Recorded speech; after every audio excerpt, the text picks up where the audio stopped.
Thanks everyone for coming to the webinar today. We're going to be talking about Wix security with Velo. Today we have Naomi Kramer, Roy Haroush, and two developer advocates, Anthony and Amanda. And Anthony, do you want to take it away? Sure. So today, Roy and Naomi are going to be presenting kind of how to keep your Wix and Velo site secure. They're going to be talking not only about a basic like do X, Y, and Z perspective, but also a more higher level mental model on how to think about keeping your site secure, because there's a lot of different aspects of security and it really depends on what you're building. We have a lot to get through today, so make sure that if you have questions, put them in the Q&A section and we'll get to them at the end of the session. It is jam-packed with content, so we might end up running a little bit over the hour, but we'll make sure we answer all your questions. And of course, this is also recorded. So without further delay, here's Roy and Naomi. Hello, everyone. Good evening, good morning, wherever you are. My name is Roy. I'm here with Naomi from the Wix, practically the Velo Security team. Hi. I'm going to share my screen. And as Anthony said, today's talk is going to focus about how do you secure your site. We're going to talk about concepts in application security. We're going to talk about threat modeling. We're going to talk about how you combine or how do you take concepts and turn them into code and secure configuration in your site. We're not going to do it in a specific order. We want to tie everything together into specific scenarios, so you don't hear about something at the beginning of the discussion and then only see it like 30 minutes later. So we're going to do things kind of in the middle, so it makes more sense when you see it.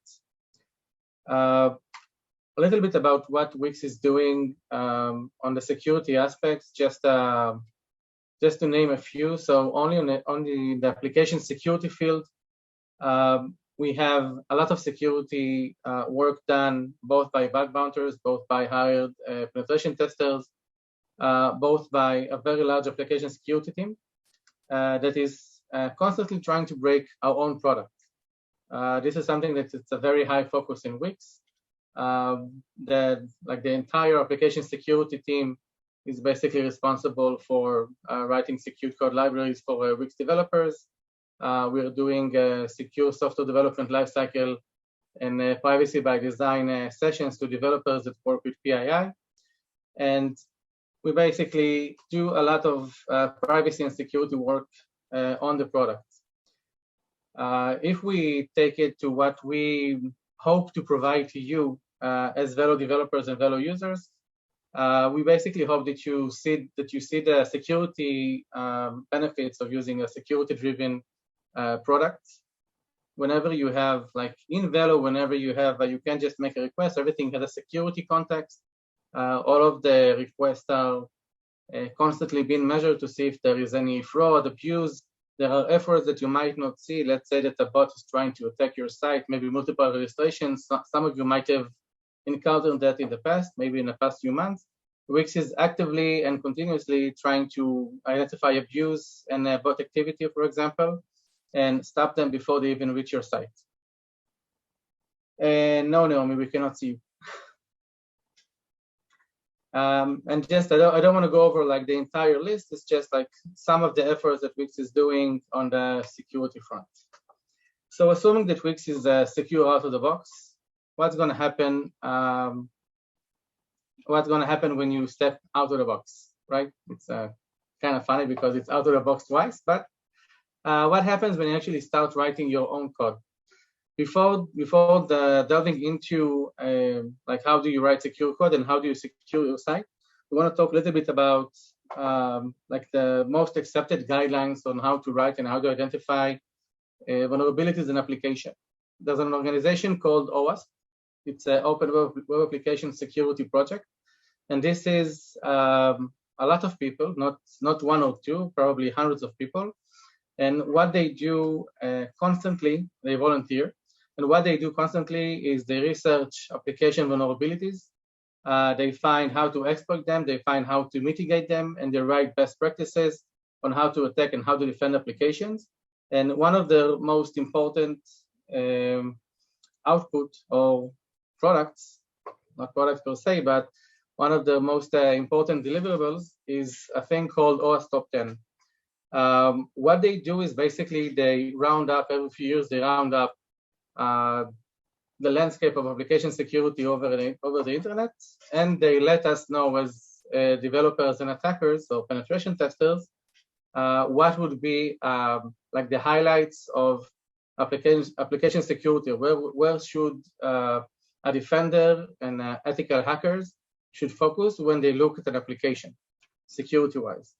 So this list is not it's not a static list. They change it and update it every few years. If, for example, in 2013, the highest or the second one was broken authentication and session management, then in 2021 it's now on the at the highest priority or the highest commonality. So they look at a lot of data, they look at a lot of open source reports, they look at a lot of bug bounty programs, and they compile a list of areas and issues that you should look at when you build your application.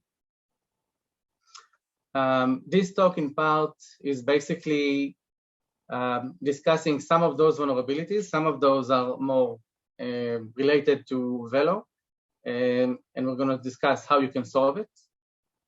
Some of them are not related to Velo, but it's just a matter of you getting to know, like getting a taste of application security and what we, Naomi, and about 20 other people at Wix do on a daily basis. The first thing we're going to talk about is injection. So injection attacks are basically where you have user input that goes into a predefined syntax, and you don't do any validation or you don't test anything within this user input. Some of the injection attacks that you might have heard of are SQL injection attack or command injection. So we have a couple of examples. On the left, we have two examples from Node.js. So if we look at the top left, we have a constant that is basically taking user input. You can see it from, it's taken basically request body address, and it's concatenating it into a ping command. So a user can actually, or an attacker can actually go and use this function if it's being sent over the web or by other API or interface. An attacker can use his user input and actually concatenate another OS command into ping, so they can execute code on the server, for example. Another example, or the example on the bottom, is basically a very basic SQL injection login. Just a word about SQL injections. It's not something that you should be worried about when you use the common functionality at Wix. It's going to be a bit hard for an attacker, even if you do write like your data collection queries with Wix data and Velo. It's going to be a bit hard for an attacker to exploit it, because we do a lot of, let's say, flattening of data and a lot of data handling or object relational mapping when you use our own libraries, when you access data. So SQL injection is not something that's actually applicable for Velo in 99% of the cases. If you you can make your application vulnerable to almost any attack if you do it very intentionally and like go completely off script. But let's talk about SQL injection. So they are caused because you have user input that goes unsanitized or unhandled into an SQL query, right? So if we look at the bottom example, what you see is that there is a select statement that takes the login parameter from a request from basically the request, right? The request body and then probably the login parameter. And this is being sent directly into the SQL server without being sanitized. So we're not talking about maybe I should have said it before, we're not going to talk about how you attack applications. We're just going to see examples on what are the common issues. So an attacker could take this vulnerable code and as a consequence, the vulnerable service that serves this code, and for example, log in as any user, or they can extract any data from the database if this would be a code that exists in an application. On the right hand, we see something that's not specific to Velo, but you might have seen this kind of a code structure. We have a function. This function is basically a calculator. It's an exported function. If you know Velo, you know that this is basically something that if you export a function, it's going to be accessible on your site. And this function accepts a formula. And the developer basically intended that if you put in, let's say, 2 multiplied by 4, you will get an 8. It's a reasonable utility. You can go and you can use it as an online calculator. What the developer in this case didn't really see is that he's using, instead of using arithmetics or mathematics functions in Node.js, he's actually using the eval function, which is here. And using eval is mostly considered unsafe because whatever user input goes into an eval function in a lot of languages will be interpreted not only as mathematics, but also as executable code. So in this case, for example, we have an injection that goes into an eval function. And if you write in the right JavaScript code, you might be able to execute code on the server, for example. So these are some things that you shouldn't do. On the right hand, more specifically, always use eval with caution. You can use eval. Just make sure that you take whatever the user is giving you and you properly handle it. You sanitize, you remove any unused or unrequired characters, and only then you move it into eval. But the general recommendation is don't use eval. It's eval. And this is also the pawn. It's basically called an eval attack. So the next thing we're going to talk about are broken access controls and security misconfiguration. This is basically an area where you have a cloud provider. It could be Wix, it can be AWS, it could be a lot of cloud providers because a lot of us are writing applications and code on cloud providers. And there are so many configurations that you might miss one configuration. It might have a very bad consequence on your business. So I'm not sure how many of you have seen like the Amazon like security pages or permissions, but if we're talking about Wix, we have permissions everywhere, right? We have roles and permission on the site and account level. We have roles and permissions for site members. We have a lot of areas where you can actually go and say who can view or who can consume this resource.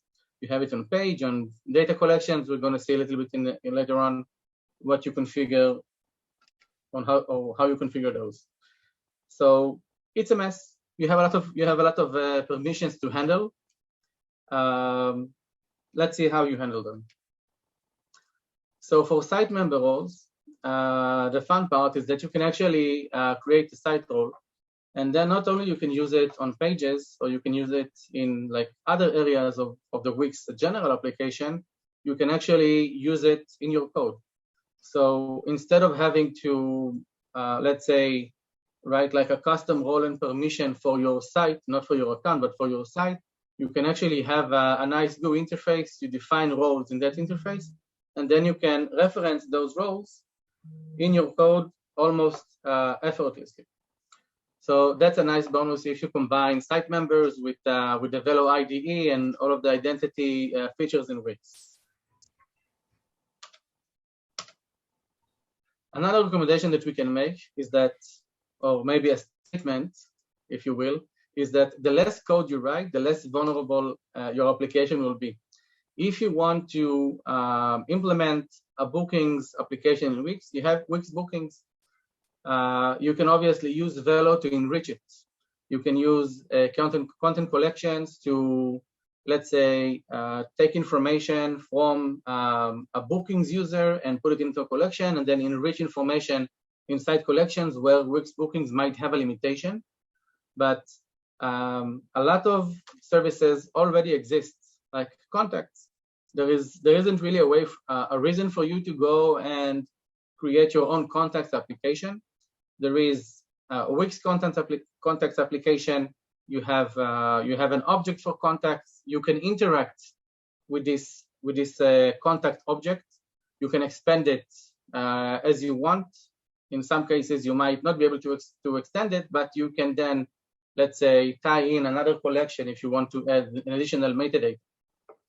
So the less code you write, the easier it's going to be. Same goes for automations. If you want to write, let's say, if you want to integrate with a mail provider to do something automatically when someone logs in, something happens in your site, we have automations, right? A part of a SEN.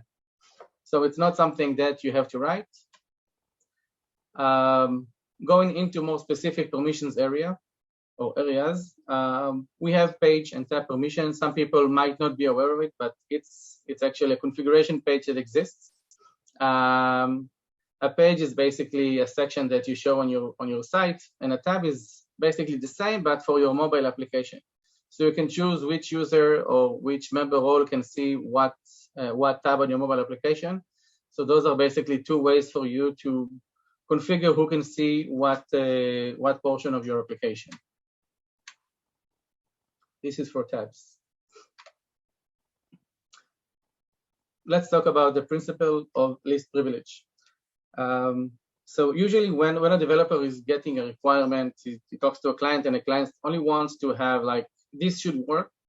And you end up having like maybe permissions to anyone, not checking permissions at all. And you rush because you want to have something deliverable for your client. And then you end up with some issues that you might have to tackle later on. So if you develop and if you configure with this principle in mind, you will find that it's a lot easier to go and deliver something that's more secure in the beginning instead of fixing and patching afterwards. So this, for example, is a Wix content collection permission page. And for some content collections, the permissions for anyone, or the default permissions is basically anyone read. This is obviously not something that you want to have if you're maintaining, let's say, PII or user information in those collections. So you might want to go and change it into site member, or if it's sensitive information, probably only to admin, right?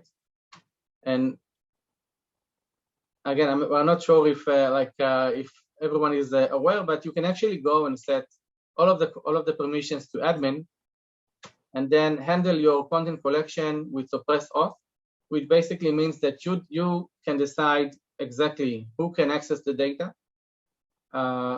what data you're returning to who. You can decide what columns you want to return to what visitor, and it basically allows you to have very granular control over who's watching or who can ask for what data in your application. I think if we talk a little bit about content collection and databases, and are they the same, are they different? Content collections are databases, but they are cloud databases.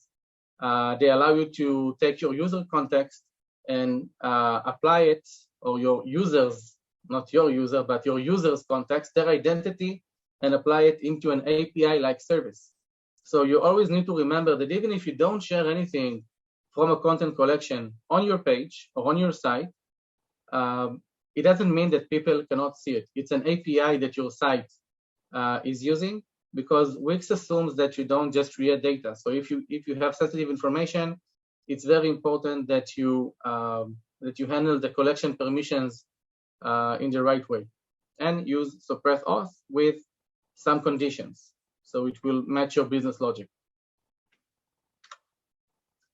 Web modules permissions, they actually exist. I know some of you have never seen this page, the page of web modules permission, but we do allow you to go and set web modules permissions very granularly. If you have a JSW file, you wrote some exported functions, you only want to make some of them available for admins, some of them for all users, some of them for site members. You can do it without writing a single line of code. If your application logic is a bit more complex, you can do as we showed before. You can actually go and write and use like specific site roles when people access those exported functions or those JSWs. So that's something, again, that you get out of the box authentication without having to write any code, or authorization without having to write any code. Let's talk about HTTP functions.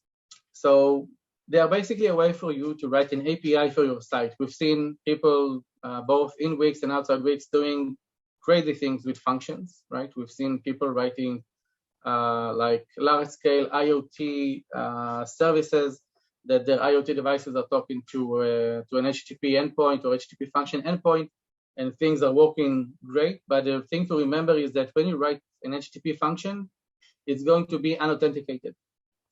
You have to manually add an authentication function to your HTTP function. This is just one example.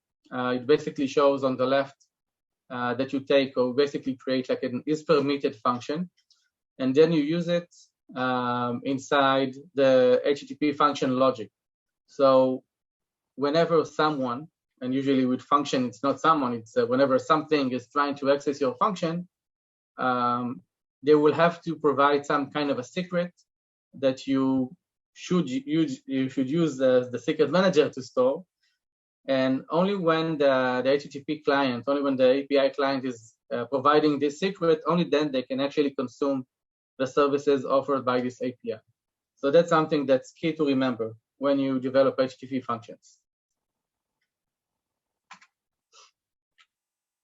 Another thing that you will see in OWASP Top 10 is cryptographic failures. In that area, Wix has you completely covered.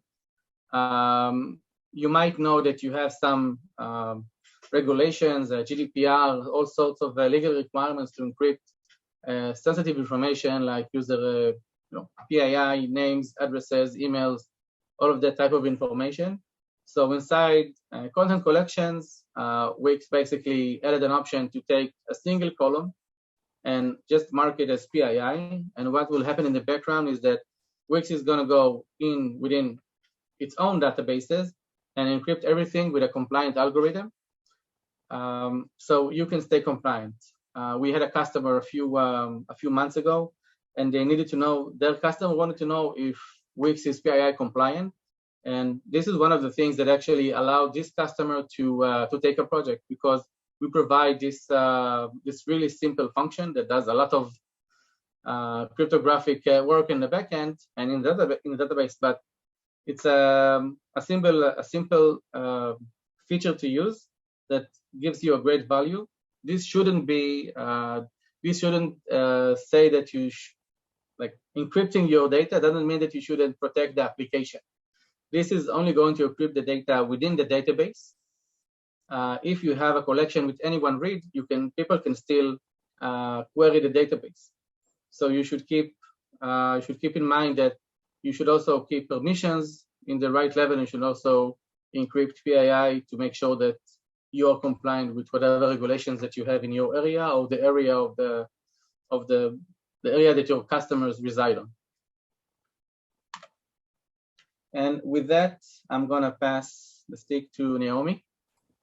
So the fourth of the OWASP Top 10 since 2021 is insecure design.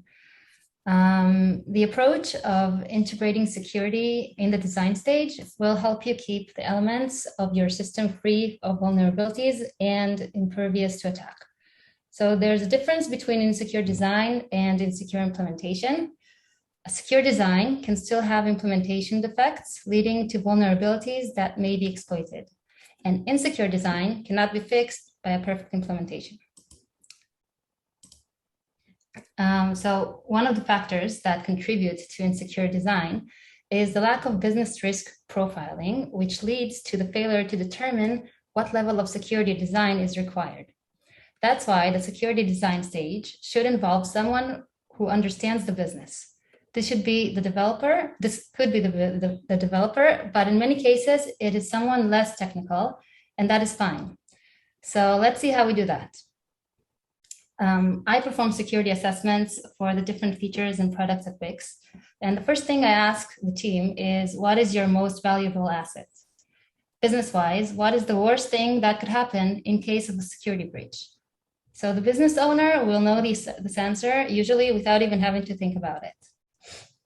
The next step that I do is I build with the developers a data flow diagram. You can choose your preferred diagram style to visualize your system, and you can even draw it on a whiteboard. Okay. So I've prepared some diagrams of typical web systems involving Velo. We have our backend code here. We have the browser running the live site with the page code and other JavaScript public files. These are some third-party services which our system is using for the shopping part and the delivery. I'm also showing the content collections, any Wix app API that is used either via your code or built-in flows. And our system will use Wix Pay API, which enables you to collect payments from your site visitors for predefined products outside the context of a Wix app, such as Wix stores.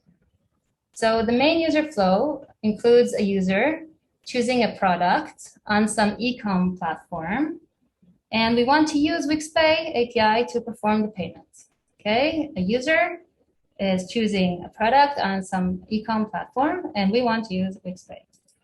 So after the user chooses a product, the third-party e-com service will redirect the user to a Velo router page along with the product details.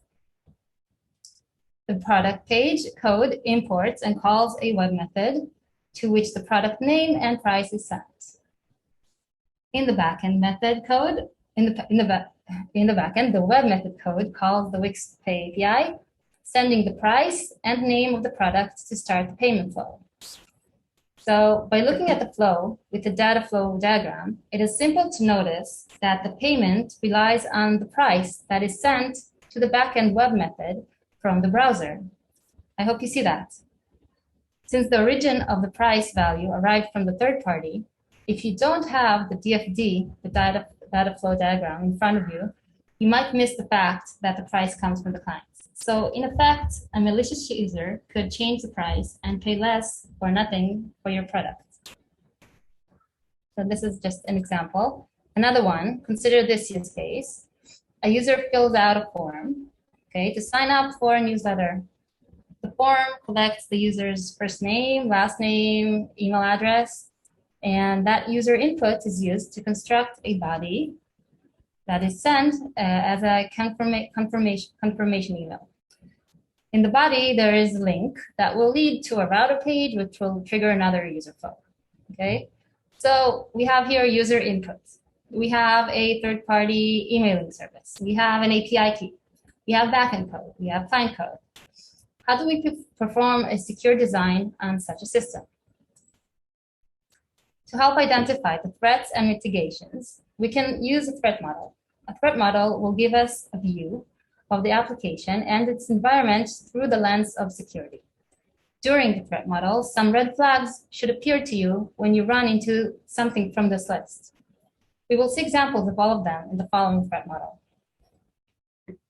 Backend code versus client code, error handling, the identifying the users, the clients, the processes, secrets, input validation, logging, third-party calls. These are your red flags. We will use Stride. Stride is a model for identifying computer security threats developed at Microsoft. It catalogs security threats into 6 categories. The threats are spoofing, tampering, repudiation, information disclosure, denial of service, and elevation of privileges. So after we create the data flow diagram, we can start running this Stride model on each flow in our system, and we'll explain each and every one of these threats. So we'll start with spoofing, obviously. Spoofing refers to the act of posing as someone else. So in the Wix ecosystem, site members' identities are stored in the signed JWT token. So in case we are dealing with member flows, we can always check the current site member's identity and role in the backend. But in our use case, we have a site visitor. So that means we don't have an email associated with the user, right? And we want to send an email. So in order to send that email, we have to get the email from the user. So here, spoofing would be sending someone else's email, because then you are posing as someone else. But hackers, they need motivation. And where's the motivation in sending thank you emails to just email addresses? Well, that's where tampering comes in. So like we said, a user fills out a form. I'm just reminding you of the flow. To sign up for a newsletter, the form collects the user's first name, last name, and email address, and the user input is constructed. It will construct a body to be sent the email. So tampering, right, refers to malicious modification of data and processes. In the old days before Wix, so you could only maybe tamper your electric meter, but today, the body of the email can be tampered with by injecting HTML. So HTML injection is a vulnerability where an application accepts user input and then embeds the input into HTML. A malicious user can inject HTML through the user input so that instead of the last name, for example, a hacker can send this malicious HTML that will be embedded in the overall HTML generated by the application and eventually rendered by the browser. So now we have motivation because the email can be completely controlled by the hacker, the attacker. The attacker found a way to use your app to spam and phish thousands of users. So we cannot trust user inputs and we have to perform backend validations. So the mitigation would be to validate the user inputs. For example, the last name should be alphanumeric characters and it shouldn't be too long, right? That would not enable a hacker to insert all of this code inside the inputs of the username, of the last name.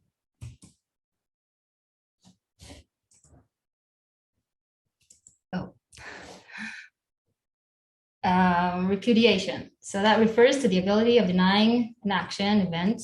And a good audit coverage will enable to investigate incidents and detect malicious activity.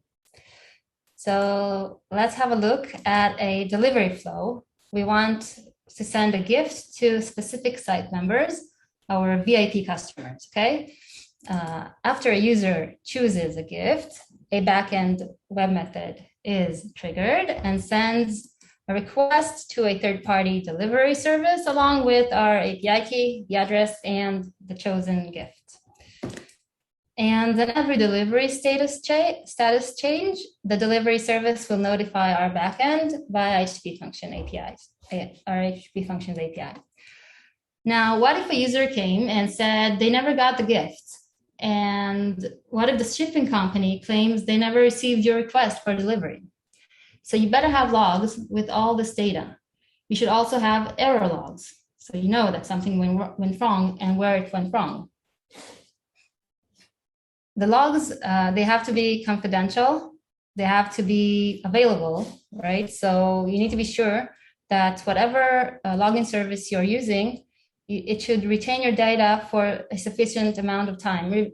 It's depending on your use case and how long it takes for your delivery to happen and such things. And maybe also the contract that you have with your users. The logs also have to be reliable. So you need to validate the integrity of any data written into logs.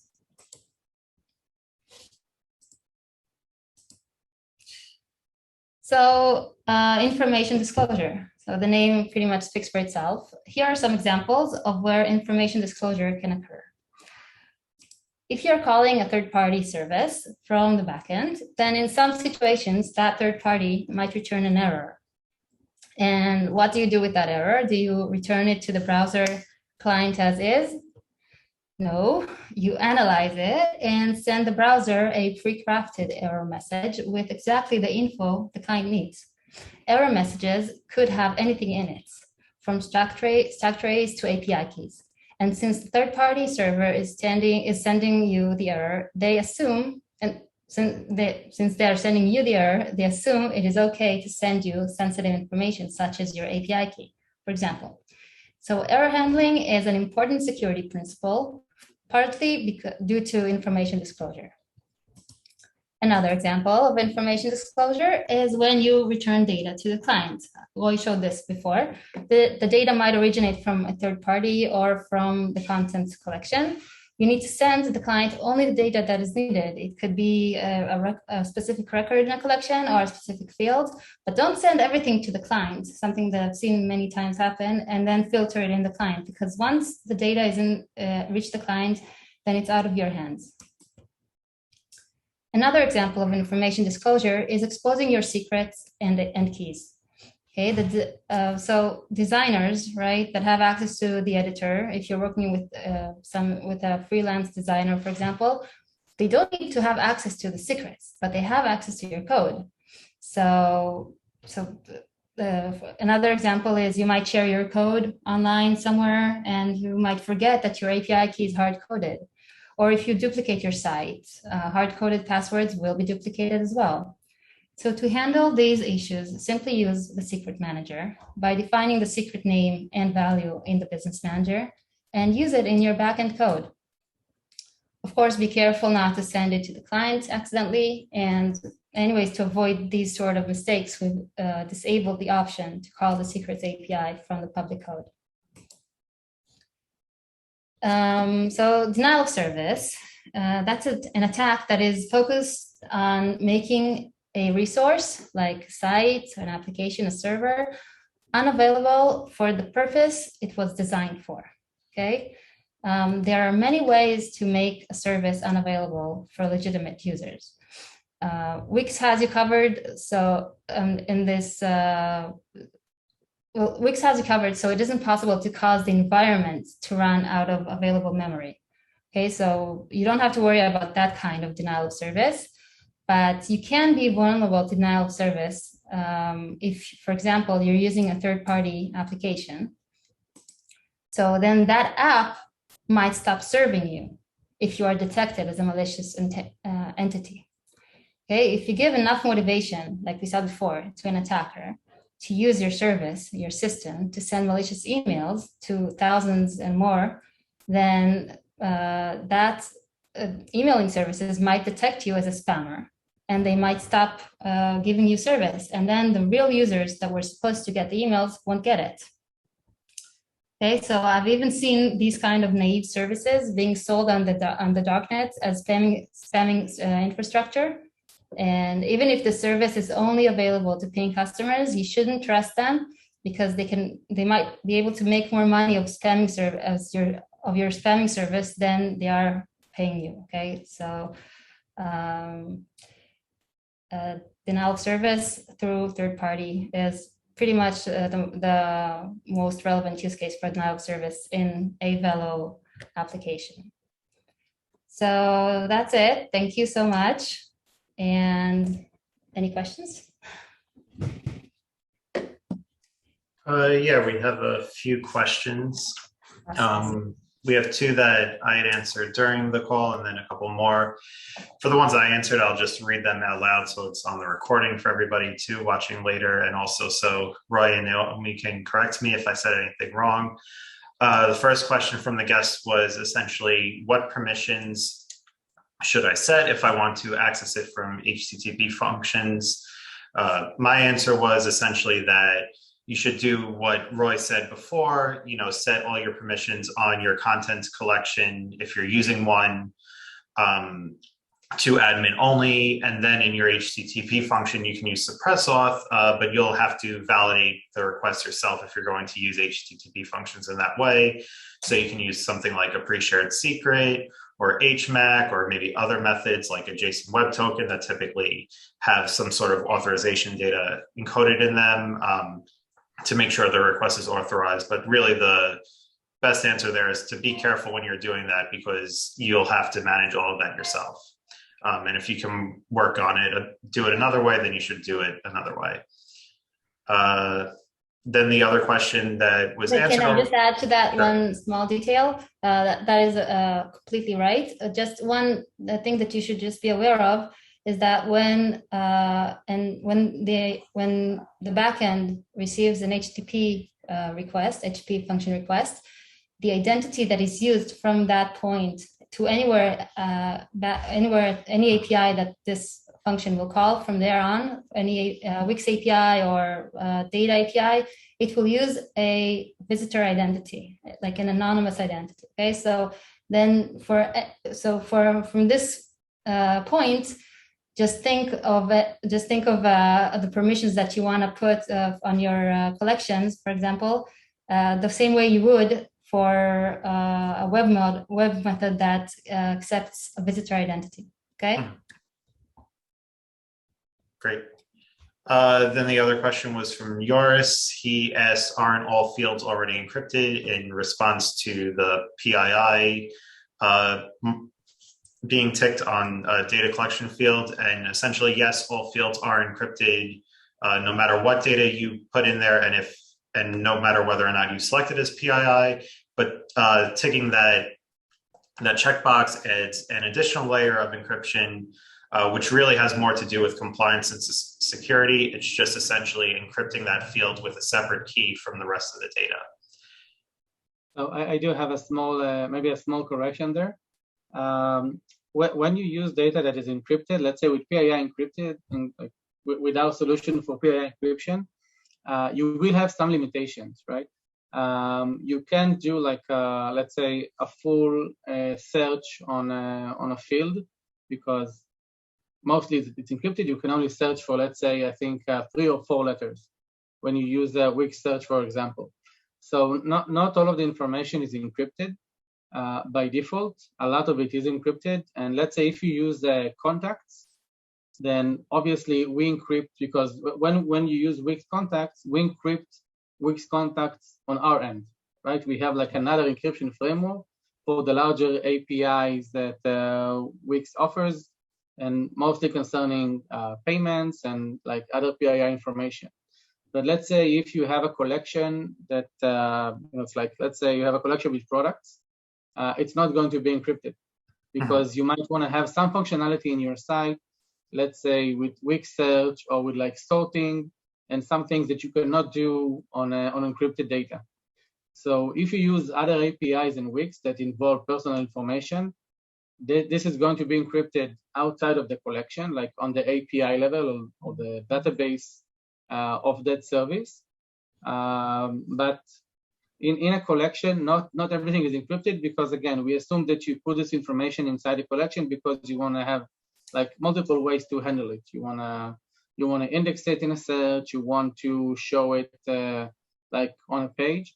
So to make it more easier for a developer to stay compliant, and also to use data that is not PII, then we give you like let's say the easy way to encrypt it, and you won't have to do a lot. Just tick this this button. I was gonna make another point, but I lost it halfway. So maybe I'll get it back later. All right, if you get it back later. So the next question then, and this was also related to, I believe, the first. Oh wait, sorry, I didn't.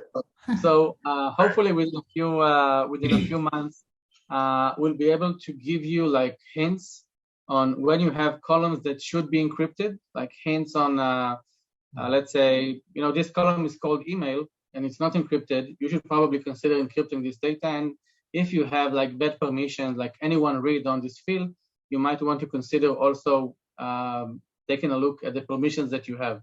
So we're going to have like an increase of features that will allow a user to identify if they expose or they are uncompliant with some regulation. So. Okay, great. Then the next question, and I believe this is related to the first question on HTTP functions and serving data that way.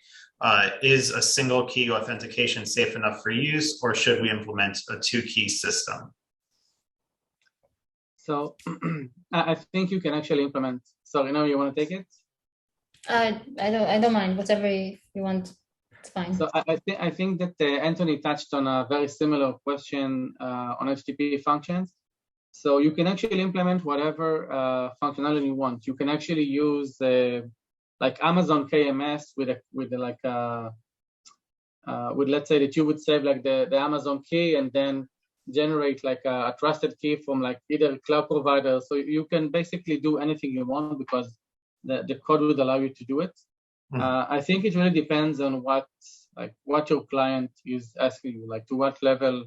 I'm going to assume that a lot of you are basically developing for your clients, right? So they will usually come to you with some kind of a security requirement that maybe their clients have, right? We want to have like the API secret should be continuously changing. So if it leaks, it's going to change every 15 minutes or every time that that my API client is accessing this function. So it really depends on what is the business requirement, or like what requirement you got. Eventually. Right, and I'd like to add to that it's also, there's a lot of give and take here on the amount of effort versus the security. So the easiest way really is to have one shared secret between you and your client, right? And that's secure just if you assume that that secret is safe and secure and secret, and that it isn't faked. So, but there are other ways to do it more secure, of course, like I said, but then it will take much more effort for you as a developer. So I think that's why you should definitely consider different options. But I would say at least for different clients, use a different secret. So that way you can know if you're logging who called when. And otherwise, there's no way for you to know who called your HTTP function if you have more than one client. So that would be like a minimum for me, I think. Yeah, like different business entities should have like different API keys. Just like when we have like different, we have like an AWS account, each user gets their own API keys. We don't reuse API keys between users. Or every service has their own API keys. Yeah, so that's a must. That's a must. But a shared secret is fine. Signed JWT is better. Asymmetric keys is even better. So, but it really depends on lots of things. Yeah. How much work do you have? How much time do you have to develop the solution? Yeah, and does the client support? Some clients don't support anything else but a shared secret. They just want you to insert a secret, and that's it. They might not even let you revoke it if there's a problem. So it depends on the client also. Yeah. Great. And then I'm going to jump around between questions, but we have about 4 more left. This is kind of a little bit related. Kenton had asked, regarding HTTPS identity, is it possible to change or authenticate the member as being a Wix member of the site, I assume? He would essentially like to buy subscriptions via HTTPS and have that be done by the user itself. Did you understand, Roy? Because I'm not sure I got it. So are we talking about MTLS, Kenton? I think maybe we can. Was it? Did you? Oh, sorry. Yeah. Go ahead. No, I think that the question is, do we support? I'm going to assume MTLS, like mutual TLS. Yeah, or essentially any way to tie an HTTP request to an actual Wix member's identity. Yeah. So I think you're talking about HTTP functions. Are you talking about HTTP functions? I believe so. Okay, so you want in an HTTP function to know who the identity, if it's a site member identity, you want to know it. So no, that's not possible. Is that what he's asking? Mm-hmm. Yes. So that's not possible because you don't have a way to check the signature of the JWT token. And you don't have, and anyways, you can't send it as a cookie because the cookies will be dropped before they reach your backend. But it's an interesting feature, actually. Maybe it's no. I think it's not something that's planned though, because it's an API, and these identities are meant to be coming from a browser. Is there any workaround? Can you log in a user within the HTTP functions request? No.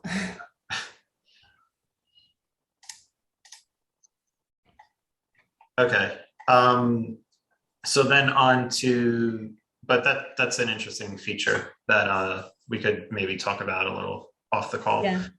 Yeah. So then on to the next question. What are the planned features to enhance or improve quality of life regarding security? For example, web module authorization based on a role or subscription, collection access also based on a role or subscription. Is that something potentially coming down the line? But both of those are being worked on currently on the product level. So we are planning to have column and row-based permissions. So you can take a collection and then you say, these rows can only be accessed by this Velo site or Wix site role, and these columns can only be read by this specific role. So it's something that's in the works. There's a lot of infrastructure or code infrastructure work to be done across multiple teams at Wix, but it's definitely it's in the future. We understand it's a very important feature. So yes, and also regarding web models. So usually, or at least today, we've showed it earlier, you can actually go and use like a site role to have access to a web model. That's something that's already possible within the code. We are pushing towards a way that you can actually specify the role within the web model permissions. So you can use, again, as less code as possible. So yes, that's also something that we are pushing on. Regarding subscription, I think it's interesting. You might have a Velo API today that would allow you to do it. We'll have to check. Okay, great. Then the next question from Wayne is, if I wanted to do development on a section of a site that I don't want to go live yet, what would you use? Would you use page or tab permissions or membership to hide that part of the site while it's under development? Are there any other approaches you would take with this, and like, what are the trade-offs? I would say that the easiest way to work on a portion of a site and not expose it yet is to set the permissions to admin, so you will be able to see it and not anyone else. Maybe Naomi has a better suggestion. It sounds that's what I would do. I actually did that not too long ago because there's like a Wix CTF that's one of the challenges there wasn't working. So I just changed everything to admin, the web modules, the page, and I had it hidden from the menu. So nobody can do anything with it. Yeah, collections too. If you don't set your collections to admin, you might somebody could read it even if there's not showing up anywhere. Yes. Great. I think Dave has an interesting question. We're a publicly traded company, so whatever incidents that ever happened at Wix have already been publicly disclosed. So I guess we will have to, we'll have to see it what we publicly disclose. It's not something that we can hide. We are bound to to American privacy rules, to the SEC, to many like governing entities. If something happens, it's not something that you won't know about it. Mm-hmm. Yeah, that's a fun question. I'm sure there's war stories there, but I mean, it's definitely a Googleable thing. But yeah, that's the last of the questions. So just thank you very much to Roy and Naomi for the session. It was very informative. I really enjoyed it. Lots of great questions from everybody participating, and yeah, looking forward to the next roundtable. Awesome. Thank you, everyone. Thank you.